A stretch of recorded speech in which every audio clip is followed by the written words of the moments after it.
오늘 우리에게 주신 하나님의 말씀 열왕기하 23장 1절부터 37절까지 말씀입니다. 열왕기하 23장 1절부터 37절까지의 말씀. 이제 봉독하겠습니다. 하나님의 말씀 경청하십시오. 왕이 사람을 보내어 유다와 예루살렘의 모든 장로를 소집하였다. 왕이 주님의 성전에 올라갈 때 유다의 모든 백성과 예루살렘의 모든 주민과 제사장들과 예언자들과 어른으로부터 아이에 이르기까지 모든 백성이 그와 함께 성전으로 올라갔다. 그때 왕은 주님의 성전에서 발견된 언약책에 적힌 모든 말씀을 크게 읽어서 사람들에게 들려주도록 하였다. 왕은 기둥 곁에 서서 주님을 따를 것과 온 마음과 목숨을 다 바쳐 그의 계명과 법도와 율례를 지킬 것과 이 책에 적힌 언약의 말씀을 지킬 것을 맹세하는 언약을 주님 앞에서 세웠다. 온 백성도 그 언약에 동참하였다. 왕은 hil기야 대제사장과 부제사장들과 문지기들에게 바알과 아세라와 하늘의 별을 숨기려고 하여 만든 기구들을 주님의 성전으로부터 밖으로 내놓도록 명령하였다. 그리고 그는 예루살렘 바깥 기드온 들판에서 그것들을 모두 불태우고 그 태운 채를 베델로 옮겼다. 그는 또 유다의 역대 왕들이 유다의 성읍들과 예루살렘 주위에 있는 산당에서 분향하라고 임명한 우상을 숭배하는 제사장들을 내쫓았다. 그리고 바알과 태양과 달과 성자들과 하늘의 별에게 제사 지내는 사람들을 모두 몰아냈다. 그는 아세라 목상을 주님의 성전에서 예루살렘 바깥 기드온 시내로 드러내다가 그곳에서 불태워 가루로 만들어서 그 가루를 일반 백성의 공동 묘지 위에 뿌렸다. 왕은 또 주님의 성전에 있던 남창의 집을 깨끗이 없애었다. 이 집은 여인들이 아세라 숭배에 쓰이는 천을 짜는 집이었다. 그는 유다의 모든 성읍으로부터 모든 제사장을 철수시켜 예루살렘으로 불러들였다. 그리고 게바로부터 브엘세바에 이르기까지 그 제사장들이 제사던 산당들을 모두 부정하게 하였다. 그리고 이 성읍 성주의 이름을 따서 여호수아의 문이라고 부르는 문이 있었는데 그 문에 어귀에 있는 산당들 곧 그 성문 왼쪽에 있는 산당들을 모두 헐어버렸다. 산당의 제사장들은 예루살렘에 있는 주님의 제단에 올라가지 못하게 하였으나 누룩이 들지 않은 빵은 다른 제사장들과 함께 나누어 먹게 하였다. 그는 또 흰놈의 아들 골짜기에 있는 도벳을 부정한 곳으로 만들어 어떤 사람도 거기에서 자녀들을 몰래에게 불태워 바치는 일을 하지 못하게 하였다. 또 그는 유다의 왕들이 주님의 성전 어귀 곧 나단 멜렉 네시의 집의 옆에 있는 태양신을 섬기려고 하여 만든 말의 동상을 헐어버리고 태양 수레도 불태워버렸다. 또 그는 유다 왕들이 만든 아하스의 다락방 옥상에 세운 제단들과 므낫세가 주님의 성전 안팎들에 세운 제단들을 모두 제거하여 부순 뒤에 가루로 만들어 기드론 시내에 뿌렸다. 또 그는 이스라엘 왕 솔로몬이 시돈 사람들의 우상인 아스타롯과 모압 사람들의 우상인 그모스와 암몬 사람들의 혐오스러운 밀곰을 숨기려고 예루살렘 정면 멸망의 산 오른쪽에 지었던 산당들도 모두 허물었다. 그리고 석상들은 깨뜨리고 아세라 목상들은 토막토막 자르고 그곳을 죽은 사람의 뼈로 가득 채웠다. 왕은 또 느바세 아들 여로보암이 베델에다 만든 제단 곧 이스라엘로 죄를 짓게 한 그 제단과 산당도 헐었다. 그는 산당을 불태워 가루로 만들었고 아세라 목상도 불태웠다. 요시야는 또 산 위에 무덤이 있는 것을 보고 사람을 보내어 그 무덤 속의 뼈들을 꺼내어서 제단 위에 모아놓고 불태웠다. 그렇게 하여 그 제단들을 부정하게 만들었다. 그래서 한때 하나님의 사람이 이 일을 두고 예언한 주님의 말씀대로 되었다. 요시야가 물었다. 저기 보이는 저 비석은 무엇이냐? 그 성읍의 백성이 그에게 대답하였다. 유다에서 온 어느 하나님의 사람의 무덤입니다. 그는 베델의 제단에 관하여 임금님께서 이런 일들을 하실 것이라고 미리 예언하였던 분입니다. 왕이 말하였다. 그 무덤은 그대로 두어라. 그리고 아무도 그의 유해를 만지지 못하게 하여라.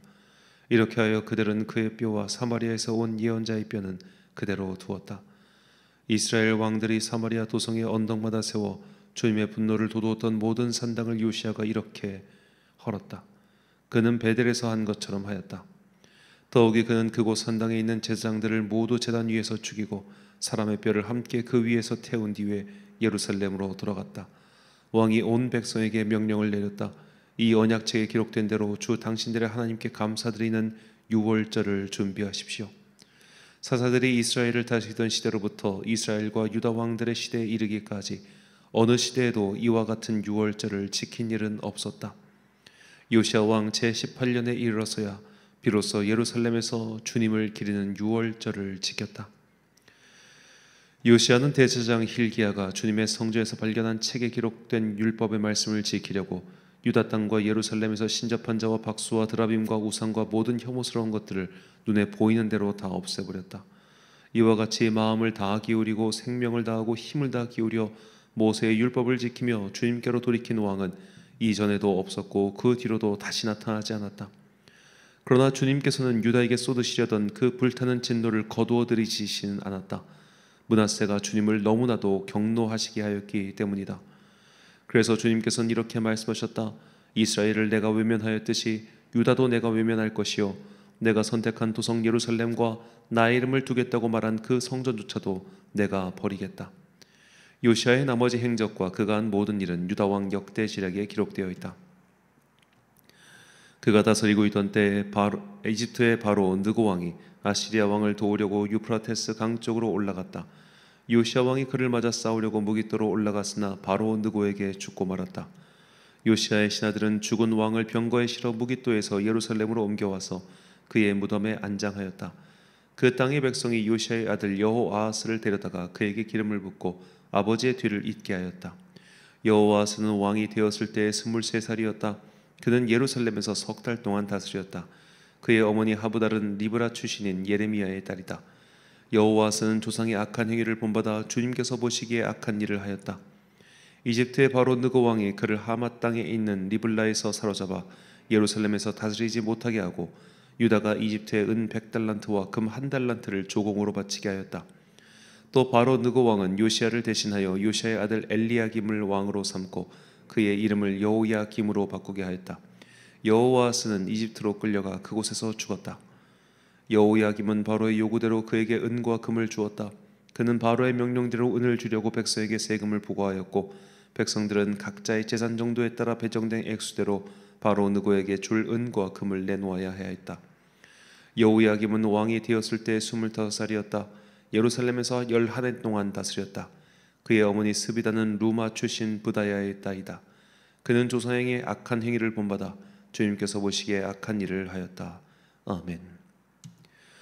우리의 끝이 초라할지라도 란 제목으로 하나님의 말씀 선포하겠습니다. 제가 대전에 있을 적에 부목사로 섬기던 교회에 은퇴하신 목사님들이 좀 다니셨습니다. 충남 지방에서 목회를 하시다가 은퇴하신 목사님들이 자기가 심호하던 교회 다니시기 좀 멋쩍으시잖아요. 목사의 은퇴라는 것이 되게 쓸쓸한 일입니다. 사실은 20년 혹은 그보다 더 긴 세월 동안 동고동락했던 성도들을 더 이상 보면 안 되는 게 목사의 은퇴예요. 사실은 좀 서글픈 마음이 좀 듭니다. 자, 그렇게 해서 이제 목사님이 은퇴를 하셔서 대전으로 오셔가지고 사모님이랑 같이 교회를 다니실 때 제가 부목사로 있었습니다. 이제 목사님께서 말년에 이제 여러 가지 건강이 안 좋으셔서 그 거동을 아예 못 하시는 상태라서 그 목사님은 집에 계셨고 사모님만 이렇게 교회를 나오셨는데 그 사모님 새벽을 나오실 때 제가 운행하는 차에 타셔서 이렇게 하셨어요. 굉장히 체구가 정말 작은 분입니다. 아주 작고 그런 분이었는데 몇 년 전에 이제 남편 목사님께서 이제 소천하셨습니다. 이제 떠나가시기 전에 한 근 10년 가까이, 제가 알기로는 10년 가까이 거동을 거의 못 하셔가지고 그 사모님께서 그걸 다 병수발을 하셨어요. 그리고 나서 이제 목사님 돌아가시고 이제 좀 몸이 좀 편하시겠구나 싶었는데 얼마 전에 병원에 입원하셨다는 소식을 들었습니다. 전화를 걸었습니다. 한 1년 만에 전화 드린 것 같아요. 전화를 드려서 어떻게 되신 거예요? 물어보니까 집에서 넘어지셔가지고 허리를 다쳐서 병원에 입원했다 그렇게 말씀하시더군요. 요새 이제 그런 병원들이 다 면회가 안 되다 보니까 하여튼 그래서 그 근황을 묻는데 제가 좀 마음이 그때부터 안 좋았습니다. 이제 치매가 시작된 어르신들의 뉘앙스가 있어요. 이분이 이제 치매가 시작되는구나. 말이 달라요. 진짜 말이 다릅니다. 이제는 더 이상 저를 기억 못 하시고 자신이 다니시던 교회도 가뭇가뭇하시는 그 통화 내용을 들으면서, 통화를 하면서 마음 한켠이 굉장히 좀 힘들었습니다. 그분이 옆에서 고생하는 걸 전부는 아니지만 보면서 인생이 왜 이럴까, 정말 하나님께 충성했는데. 정말 좋은 분입니다. 두 분 다 정말 좋은 목사님이었고 또 좋은 사모님이었습니다. 그런데 목사님은 교회도 굉장히 크게 일구신 분이에요, 조치원에서. 근데 목사님은 말년에 거동도 하지 못한 채 그 긴 시간을 보내시다가 돌아가셨고, 사모님은 말년에 치매라니, 아프고 병들고 초라하고, 그 모습이 되게 참 마음이 아팠습니다. 마음이 아프죠, 당연히. 우리의 인생이 이럴 때가 있죠. 하나님께 정말 충성했는데, 정말 최선을 다했는데 그냥 인생이 초라하게 마무리되는 것처럼 보일 때 말입니다. 열심히 했지만, 그리고 열심히 하면서 사역에 많은 열매도 있었고 또 영광도 있었지만, 결국 삶의 마지막 끝자락에 되게 쓸쓸하게 늙어가고 아프고 병들고 그렇게 돌아가시는 사람들 말입니다. 여러분이 이렇게 성도들 가운데 좀 이제 목사에게 되게 적대적인 좀 그런 것들 하시는 분들이 있는데, 그 이유는 우리가 소위 말해 스타 목사들만 보기 때문이에요. 전국에 치면 100명도 되지 않는 스타 목사들을 보다 보니까 그분들은 은퇴 후에도 잘 살지, 워낙 사랑하는 분들이 많으니까. 근데 나머지 그런 분들 1%도 안 되고 99.5%의 목사들은 다 그냥 그렇게 마지막에 보내요. 초라하고 쓸쓸하고 아무도 찾아오지 않고, 무엇보다 자기가 평생 동안 사랑했고 함께했던 성도들을 더 이상 만나면 안 된다는 그 사실, 만나면 안 되죠. 새로운 목사에게 누가 되니까. 그렇게 이제 초라하게 쓸쓸하게 인간의 시간으로 볼 때 그게 참 제 마음을 항상 아프게 합니다. 자, 그런데 오늘 본문에 이렇게 또 충성했지만, 하나님께 정말 충성했지만 끝이 초라한 인물이 등장해요. 바로 요시야입니다. 자, 요시야는 어린 나이 때부터 여호와 하나님께 마음을 두었고 26살 때 여호와의 율법책을 발견하고 그 율법책의 말씀에 따라 오늘 본문에서 그야말로 온 나라에 있는 산당을 제거하고 유월절 제사를 새로 확립하였죠. 이렇게 하나님께 평생에 걸쳐 충성한 요시야에 대한 평가는 매우 후합니다. 본문 25절 말씀. 요시야와 같이 마음을 다하며 뜻을 다하며 힘을 다하여 모세의 모든 율법을 따라 여호와께로 돌이킨 왕은 요시야 전에도 없었고 후에도 그와 같은 자가 없었더라. 아멘. 자, 이렇게 그가 정말로 충성을 다하고 평생 동안 흔들리지 않았던 요시야 정도의 인물이라면 그의 마지막이, 그의 노년이, 그의 최후가 다윗 왕 정도는 되어야 되지 않겠습니까? 그런데 그의 마지막은 그러지 않았어요. 본문 29절과 30절 말씀. 요시야 당시에 애굽의 왕 바로 느고가 아수르 왕을 치고자 하여 유브라데 강으로 올라가므로 요시야 왕이 맞서 나갔더니 애굽 왕이 요시야를 무깃도에서 만났을 때에 죽인지라. 신복들이 그의 시체를 병거에 싣고 무깃도에서 예루살렘으로 돌아와 그의 무덤에 장사하니 백성들이 요시야의 아들 여호아하스를 데려다가 그에게 기름을 붓고 그의 아버지를 대신하여 왕으로 삼았더라. 아멘. 요시야는 고작 40살의 나이에 전쟁터에서 패하여 죽었습니다. 자, 만약 그가 이순신 장군처럼 마지막에 전쟁터에서 본인은 죽고 전쟁은 승리로 이끌었다, 그러면 장렬한 죽음이다, 거기까지 할 수 있겠는데 전쟁도 지고 본인도 죽임을 당한 거예요. 그러니까 속된 말로 이게 뭔가 싶은 장면이죠. 아마 그 생각을 그 당시 예언자였던 예레미야도 그렇게 했을 겁니다. 이게 뭐지? 하나님 왜 이러시지?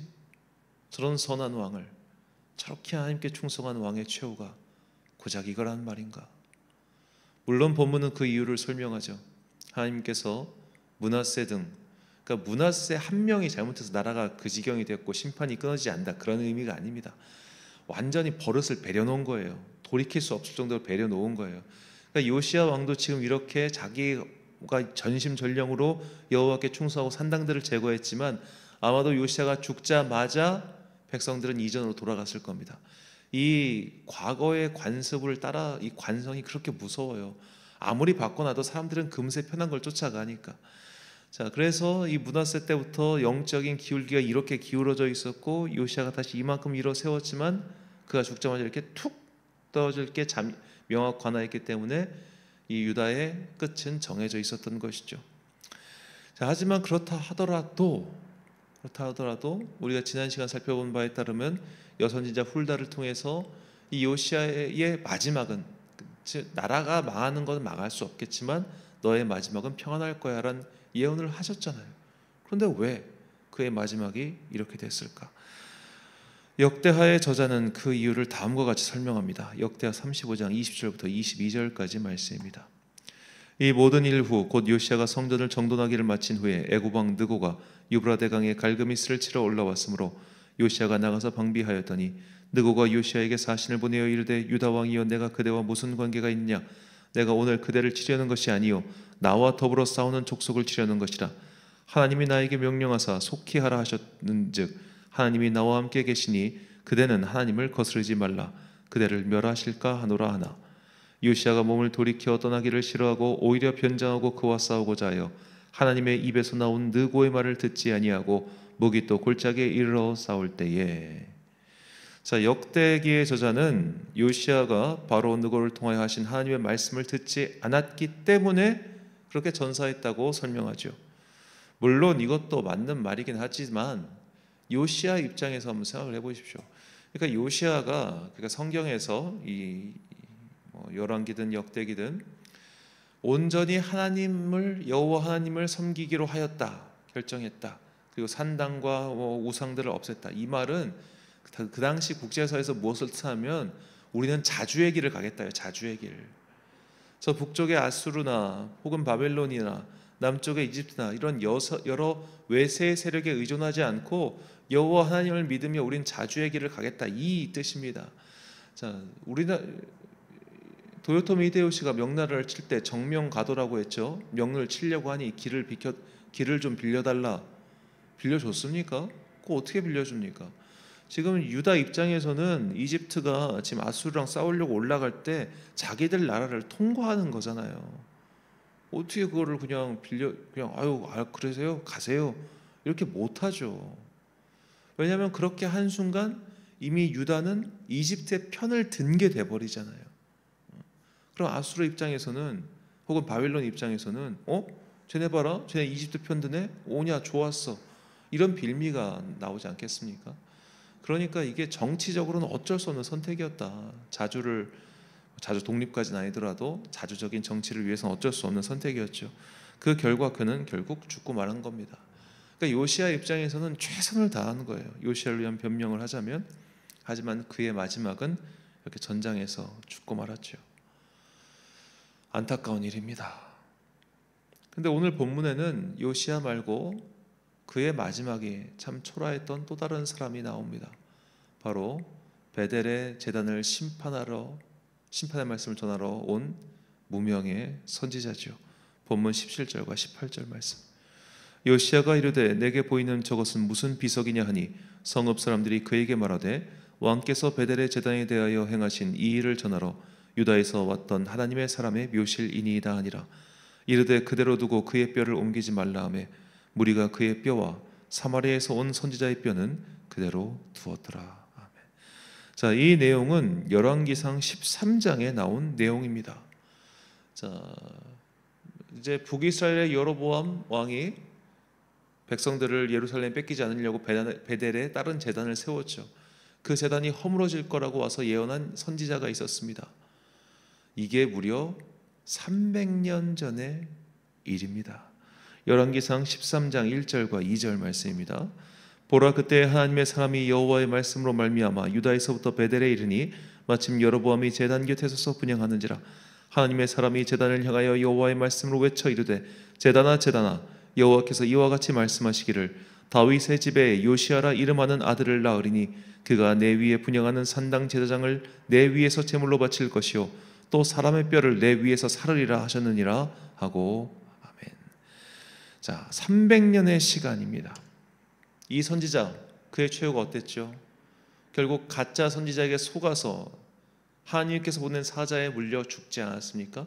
하나님께서 어떤 대접도 받지 말아라고 하셨는데 가짜 예언자가 아니 하나님께서 너 대접하라고 했어, 그러니까 우리 집 와 해가지고 그렇게 속아서 죽임을 당했어요. 초라하죠. 초라하죠. 너무너무 초라한 인생이죠. 그의 마지막은 참 이상하기까지 할 정도죠. 그런데 300년의 세월이 흘러 요시야 왕이 그곳의 제단을 허물음으로써 그의 명예가 복권된 거예요. 그가 한 행동이 틀리지 않았다는 것, 그의 인생이 잘못된 것만은 아니었다는 것이 증명된 거예요. 자, 요시야의 개혁도 마찬가지였습니다. 결국 이렇게 망하고 말 것, 왜 했니? 결국 이렇게 네게 끝이 초라할 것, 너 왜 했니? 그렇게 말할 수 있지 않겠습니까? 그런데 요시야가 그렇게 여호와의 율법책을 발견하고 그렇게 다시 한 번이라도 유월절 전통을 지키는 것을 가르쳐 줌으로써 그곳에 있던 제사장들 가운데 누군가는 아, 내가 잊고 산 게 이거였구나 라고 여호와의 율법을 연구하고 보존하기 시작했을 것이고, 그렇기 때문에 나중에 에스라와 같은 인물이 나왔던 거예요. 만약 그때 여호와의 율법을 발견하지 못했고 또 여호와의 율법을 가르치지 않았고 유월절 제사를 제대로 지키지 않았다면 에스라와 같이 구약의 율법과 모세의 율법과 이 전통에 정말로 제대로 알고 있는, 이뤄가는 그들의 전통을 수호할 수 있는 최후의 인물이 나올 수 있겠느냐는 말입니다. 베델로 갔던 그 선지자가 300년의 세월이 흘러서 그의 명예가 복권되었듯이 요시야 또한 그가 죽은 뒤 한참 뒤에, 저는 그렇게 생각합니다, 에스라라고 하는 구약 모세율법의 정통한 인물을 통하여 그의 행위가 쓸모없는 것이 아니었음이 증명되었습니다. 우리의 인생 또한 마찬가지입니다. 우리가 최선을 다해 하나님을 믿고 주님을 섬겨도 우리의 인생은 초라할 수 있습니다. 가난할 수 있고요, 사람들이 몰라줄 수 있고요, 무시당할 수 있고요, 심지어 손가락질 당하고 조롱당할 수도 있습니다. 하지만 생각해 보십시오. 모든 믿음의 사람들이 그런 삶을 살았습니다. 베드로가 십자가에 달려 죽을 때 사람들이 그의 죽음을 보고 안타까워했을까요? 조롱했을까요? 적어도 로마에 있는 사람들, 주님을 믿지 않는 사람들은 비웃었을 겁니다. 저거 미친놈이라고. 바울이 목이 아무도 모르는 그 로마 외곽, 트라폴리스, 완전 로마 외곽에 있습니다. 로마 외곽에서 도끼에 목이 잘려 죽었을 때 누가 그의 죽음을 보며 하나님은 살아계시다라고 말했겠습니까? 수많은 믿음의 순교자들, 고난 속에서도 주님을 믿었던 그 사람들의 모습을 보면 과연 누가 아, 주님을 믿는 사람이 참으로 그 마지막이 복되구나, 은혜롭구나, 너무 좋구나, 나도 예수를 믿어야겠다, 그런 생각을 누가 했겠냐고요. 아무도 그런 생각하지 않았을 겁니다. 주님께 평생을 바치고 인생을 바치고 생명을 바친 사람들의 마지막은 한결같이 그 시대의 사람들이 볼 때는 초라했습니다. 보잘것없었습니다. 그러나 하나님께서 보실 때는 너무나 귀한 인생들이었죠. 그래서 주님께서는 그들의 인생을 주님 곁으로 부르시어 그들의 눈에서 그동안 흘렸던 모든 눈물을 닦아주시고 영광스러운 면류관을 주셨을 겁니다. 시편 기자는 우리에게 여러분의 인생이 참 초라하고 심지어 그 마지막까지 초라해 보이는 그런 눈물의 골짜기 같을지라도 낙심하지 말라고 권고합니다. 왜냐하면 주님께서 그 눈물 골짜기 끝에서 길이를 기다리고 계시기 때문입니다. 시편 84편 6절과 7절 말씀. 그들이 눈물 골짜기로 지나갈 때에 그곳에 많은 샘이 있을 것이며 이른 비가 복을 채워주나이다. 그들은 힘을 얻고 더 얻어 나아가 시온에서 하나님 앞에 각각 나타나리이다. 아멘. 사랑하는 천안광성교회 성도 여러분, 그리고 이 새벽을 함께 깨우고 계신 귀한 주님의 자녀 여러분, 우리가 죽도록 충성하고 또 노력했어도 우리의 마지막은 초라해 보일 수 있습니다. 누군가가 볼 때는 저 사람이 믿는 하나님은 너무하다, 어떻게 저렇게 신실하게 믿었던 사람들의 말년을 저렇게 초라하게 만든단 말이냐 하고 비웃을 수도 있습니다.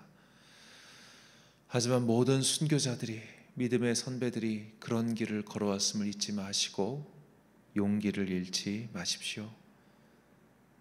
어째서 우리는 그런 사람들의 이야기를 들었음에도 나는 저런 거 얻기 싫어요, 나는 좀 이 땅에서 평안과 안녕을 누리고 싶어요 라고 그렇게 기도하는 걸까요? 이 땅에서의 마지막 모습은 사실 아무런 상관이 없습니다.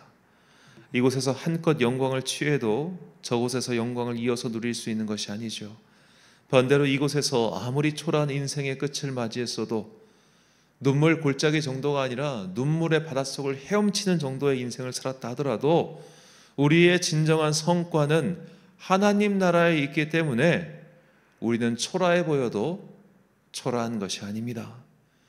천국을 믿는다면, 살아계신 하나님을 신뢰한다면 이제 내 인생의 끝이 초라하다고 해서 낙심하지 마십시오. 우리는 반드시 더 이상 눈물 없는 그 나라에서 주님의 상을 받게 될 것입니다. 그로써 우리의 인생은 완성되는 겁니다. 하나님 나라의 진정한 축복을 바라며 각자가 처한 눈물의 골짜기를 은혜의 비를 맞으며 뚜벅뚜벅 걸어가는 여러분과 제가 되시길 예수님의 이름으로 축원합니다. 기도하겠습니다. 사랑과 은혜가 풍성하신 아버지 하나님, 우리는 눈물 골짜기 같은 인생을 살아가고 또 마지막까지 그 골짜기를 벗어나지 못할 수도 있습니다. 그러나 주님께서는 그 골짜기 끝에서 우리를 기다리고 계심을 깨닫게 하시니 감사합니다. 사람들이 볼 때는 초라한 인생, 보잘것없는 인생이라 조롱당할지 모르지만 주님께서는 우리의 수고와 헌신, 그리고 주님께 가지고 있었던 충성을 기억하시고 반드시 면류관을 주실 것을 믿습니다. 우리보다 앞서 이 믿음의 길을 갔던 믿음의 선배들의 뒤를 따라 우리 또한 세상에서 영광을 취하기를 기대하지 않고 하나님 나라의 그 면류관을 바라보며 오늘 나의 삶 속에서 누구도 알아주지 않는 이 길을 끝까지 걸어가게 하여 주옵소서. 그래야 마침내 눈물의 골짜기를 지나 주님의 얼굴을 시온에서 뵙는 그 은혜가 우리에게 임하게 하여 주옵소서. 오늘 하루도 각자 삶의 자리에서 최선을 다하는 주의 자녀들에게 놀라우신 복과 은혜를 내려주시기를 간절히 소망하오며 이 모든 말씀 마침내 우리의 모든 눈물을 닦아주실 거룩하신 예수 그리스도의 이름으로 기도드립니다. 아멘. 오늘의 기도 제목입니다. 나는 어떤 눈물 골짜기를 통과했으며 또는 그 골짜기에 머물러 있습니까? 세상이 볼 때 초라해 보이는 내 인생이라 할지라도 주님의 나라에서 상 받을 것을 믿으십시오. 이 믿음을 굳건히 달라고 기도하시기 바랍니다. 오늘 주신 기도의 제목 가지고 기도와 묵상에 힘쓰는 하루 되시길 바랍니다. 기도하겠습니다.